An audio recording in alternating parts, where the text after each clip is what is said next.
PC after ARP response received. ठीक है,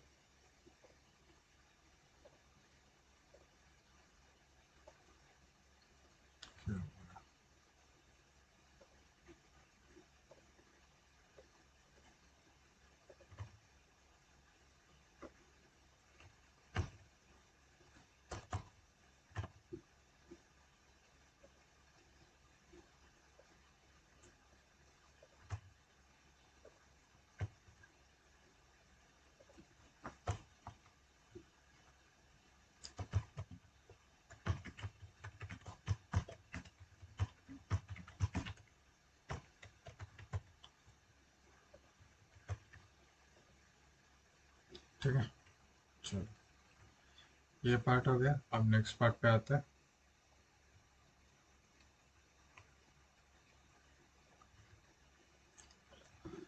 अब ये ICMP जो पैकेट तब से बफर हो रहा था वो सेंड करेगा पीसी। स्विच पे आया, अगेन यूनिकास्ट है, फॉरवर्ड होगा।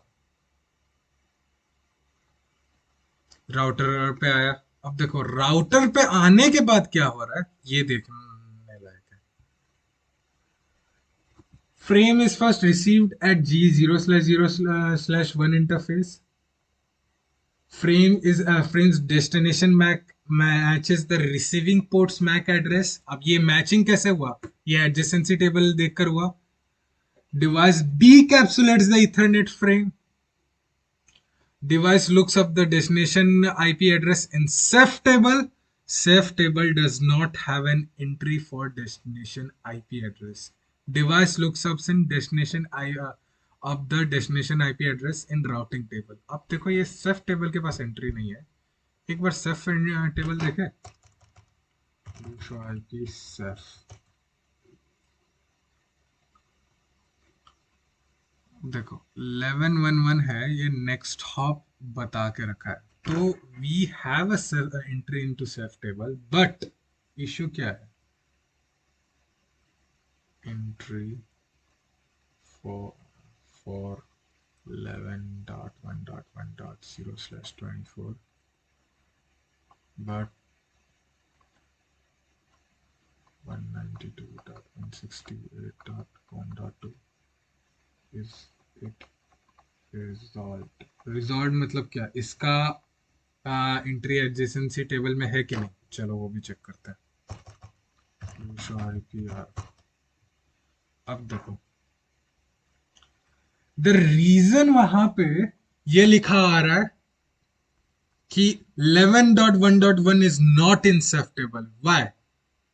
बिकॉज यहां पे ये हम लोग बता रहे कि इधर ये नेटवर्क पे पहुंचने के लिए ये तुम्हारा नेक्स्ट हॉप है जो ये इंटरफेस पे है, बट ये नेक्स्ट हॉप एड्रेस क्या आर्प टेबल में है? नहीं है। और तो फिर जब आर्प टेबल में नहीं है तो क्या करता है राउटर, आर्प प्रोसेस स्टार्ट करता है। जब आर्प प्रोसेस चल रहा होता है तब हार्डवेयर एड्रेस इनकम्प्लीट आता है।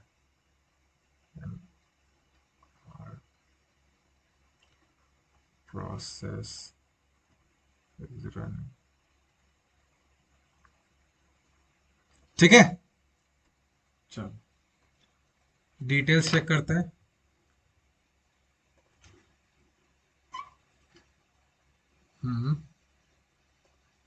यहां तक देखा, फिर क्या? The routing table finds a routing entry to the destination IP address. Device decrements the TTL of the packet, comes to layer 2. Next hop IP address is not found in ARP table. ठीक है, next hop IP address क्या था? चलो देखते हैं वापस routing table में। Next hop था 192.168.1.2। क्या वो आर्प टेबल में है? नहीं है। तो फिर वो फॉर्म कर रहा है the ARP process tries to send ARP request to IP address and drops this packet. ठीक है, ये ध्यान देना, drops this packet। Why? Because router drops all the packets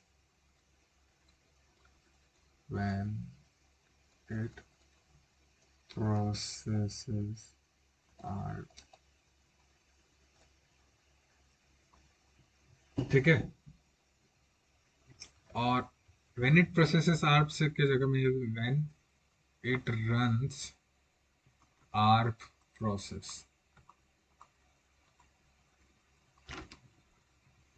अब देखो एक चीज यहाँ पे नोट करना, राउटर आर्प प्रोसेस रन कर रहा है, ठीक है, और आर्प प्रोसेस कब वो यूज होता है सीपीयू में, जब हमारा प्रोसेस स्विचिंग चलता है। तो जब प्रोसेस स्विचिंग जैसे ही आर्प प्रोसेस स्टार्ट हुआ, सारे के सारे पैकेट्स प्रोसेस स्विचिंग पे आ गए, step by step via process जाएंगे।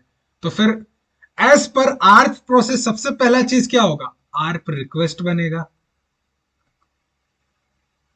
और जब तक ये रिक्वेस्ट प्रोसेस कंप्लीट ना हो, all packets at the ingress will be dropped.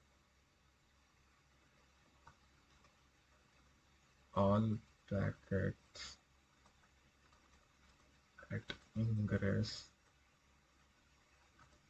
is dropped by router till ARP process completes. ध्यान देना, वापस से मैं रिपीट कर रहा हूं, all packets at ingress interface of router will be dropped by up till our process completes. ठीक है, क्यों? क्योंकि देखो राउटर यूजुअली हम लोग क्या है, वैन साइड रखते हैं, तो जाहिर सी बात है काफी हो सकता है तीन अलग अलग नेटवर्क से ट्रैफिक आ रहा हो एकदम फास्ट, ठीक है। अब जल्दी जल्दी ट्रैफिक आ रहा है, राउटर सबको क्यू में तो नहीं रख सकता ना जब तक आर प्रोसेस कंप्लीट ना हो जाए, और आर प्रोसेस भी टाइम लेगा, कुछ मिली सेकेंड्स तो लेगा ही।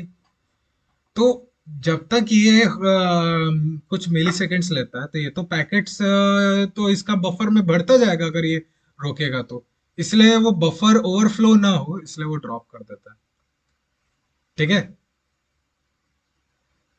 चलिए ये इसको नोट करता है।